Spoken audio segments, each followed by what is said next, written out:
Hi friends, இன்றைக்கி சிங்கப்பண்ணி serial promo பற்றி பார்க்கலாம் வாங்க. அன்பும் ஆனந்தியும் லவ் பண்ணுறாங்க அப்படின்னு அவங்க அம்மா சந்தேகப்பட்டு வீட்டை விட்டு வெளியே அனுப்பிட்டாங்கன்ற விஷயம் மகேஷ் சாருக்கு தெரிய வருது. மகேஷ் சார் உடனே அதை நான் பொய்ன்னு ப்ரூவ் பண்ணி அன்பை அவங்க வீட்டில் நான் கொண்டு போய் சேர்க்குறேன்னு சொல்லிட்டு ஆனந்தியும் அன்பையும் வீட்டுக்கு கூட்டிட்டு வர்றாரு.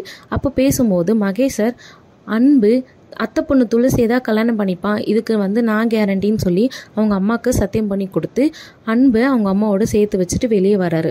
ஆனந்தி ரொம்ப நேரமாக சோகமாகவே இருக்கிறத பார்த்து மகேஷ் சார் கேட்குறாரு, அன்பு லவ் என்ன ஆகுன்னு தானே யோசிக்கிற, அவள் லவ் ரொம்ப ஸ்ட்ராங்கானது, அது எதுவுமே ஆகாது, அவன் நல்லபடியாக தான் இருப்பான் அப்படின்னு சொல்லிட்டு மகேஷ் சார் ஆனந்தி கிட்ட சொல்லி ஆனந்தியை நானே உன்னை ஹாஸ்டலில் கூட்டு போய் விட்டுறேன்னு சொல்லிட்டு ட்ராப் பண்ணுறதுக்காக கூட்டு போகிறாரு. கம்பெனியில் ஒரு பெரிய ஆர்டர் மகேஷ் சாருக்கு கிடைக்குது.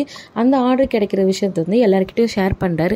அப்போ பார்த்தீங்கன்னா கருணாகரன் எல்லாரையும் நிற்க வச்சு ப்ராப்ளம் பண்ணிட்டு இருக்காரு அன்புகிட்டையும் ஆனந்திக்கிட்டையும். அதை மகேஷ் சார் பார்த்துட்டு இதில் ஏதாவது உங்களுக்கு பிரச்சனை, இங்கே பிரச்சனை பண்ணுறவங்க யாருன்னா ஆஃபீஸில் இருக்கணுன்றது அவசியம் இங்கே யாருக்கும் கிடையாது, பிரச்சனை பண்ணுறவங்க தாராளமாக ஆஃபீஸை விட்டு போகலான்றது மகேஷ் சார் எல்லாரும் முன்னாடியே கருணாகரனை பார்த்து சொல்லிடுறாரு. ஸோ இந்த சீரியலில் இன்றைக்கி என்ன நடக்குதுன்னு வெயிட் பண்ணி பார்க்கலாம் வாங்க. இந்த வீடியோ உங்களுக்கு பிடிச்சிருந்ததுன்னா லைக் பண்ணுங்கள், கமெண்ட் பண்ணுங்கள், ஷேர் பண்ணுங்கள், மறக்காமல் நம்ம சேனலை சப்ஸ்கிரைப் பண்ணுங்கள். பாய்.